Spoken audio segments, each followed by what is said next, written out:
Hey there, astrology enthusiasts. Welcome back to our channel, where we explore the fascinating world of astrology and all its wonders. Today, we're going to dive into the very foundation of your birth chart, the first house in astrology. This house is super important, and by the end of this video, you'll know exactly why it's considered the cornerstone of your chart. So, grab a cup of your favorite tea or coffee, sit back, and let's get started. The first house, also known as the ascendant or rising sign, is the beginning of your natal chart, and it's all about you. It represents your personality, appearance, and how you present yourself to the world. Think of it as the front door to your astrological house. It's the first thing people see when they meet you, and it sets the tone for the rest of your chart. Now, if you're not quite sure what your rising sign is, don't worry, it's actually pretty easy to figure out. You'll need your exact birth time and location, and then you can use an online birth chart calculator to generate your chart. Your rising sign is the zodiac sign that was on the eastern horizon at the exact moment of your birth. It's usually indicated by a C or ASK on your chart, so keep an eye out for that. So, why is the first house so important?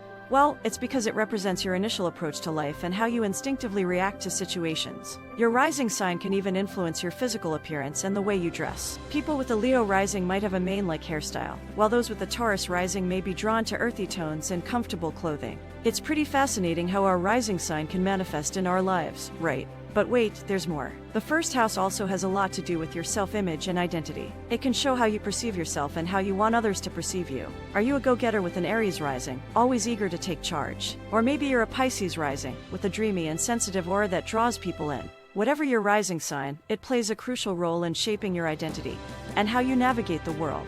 Now, let's talk about the planets that might be hanging out in your first house. When a planet is located in this house, it has a significant impact on your personality and the way you express yourself. For example, if you have Venus in your first house, you might be especially charming and attractive, with a strong focus on harmony and beauty in your life. On the other hand, if you have Saturn in your first house, you might come across as more serious and disciplined, with a strong sense of responsibility. It's important to remember that planets in the first house will color your rising sign, adding more layers and complexity to your personality. So, if you feel like your rising sign description doesn't quite capture the full essence of who you are, make sure to check if any planets are influencing it. Another cool thing about the first house is that it also governs your early childhood experiences. It can give you insight into how you were as a child and what kind of environment you grew up in. For example, a first house with a strong Jupiter influence might indicate a happy and optimistic childhood, while a Pluto-influenced first house could point to a more intense and transformative upbringing. Now, you might be wondering how the first house relates to the other houses in your chart.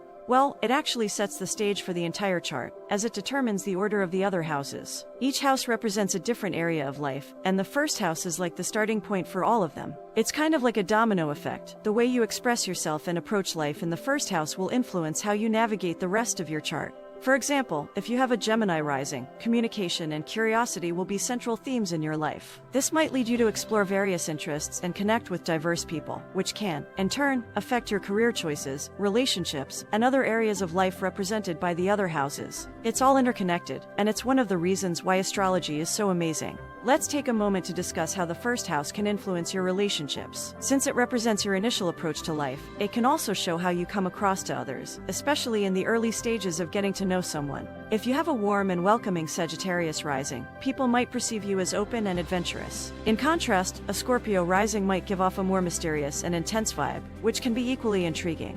Understanding your first house and rising sign can be super helpful when it comes to forming connections and making a good first impression. It can also give you insight into the kind of partners you're attracted to or who might be attracted to you. By being aware of your rising sign's qualities, you can better understand how to navigate social situations and build stronger relationships. Now, before we wrap up, let's touch on some common misconceptions about the first house. Some people might think that their rising sign is more important than their sun sign or vice versa. In reality, both are equally important, and they work together to create a fuller picture of who you are. Your sun sign represents your core self and life purpose, while your rising sign shows how you express and manifest that purpose in the world. So, don't worry, you don't have to choose between your sun and rising signs. They're both essential pieces of your astrological puzzle. Alright, folks, we've covered a lot of ground in this video, and I hope you now have a deeper understanding of the first house in astrology and its crucial role in shaping your personality, appearance, and approach to life. Remember, your rising sign is like the front door to your astrological house. It's the first thing people see, and it sets the tone for the rest of your chart. By understanding and embracing your first house, you can unlock your full potential and lead a more authentic and fulfilling life. So, what's your rising sign, and how does it show up in your life? I'd love to hear your thoughts and experiences, so feel free to share them in the comments below. And if you found this video helpful, don't forget to give it a thumbs up and subscribe to our channel for more astrological insights. Thanks for joining me today, and I'll see you in the next video. Until then, keep exploring the stars and discovering the magic of astrology.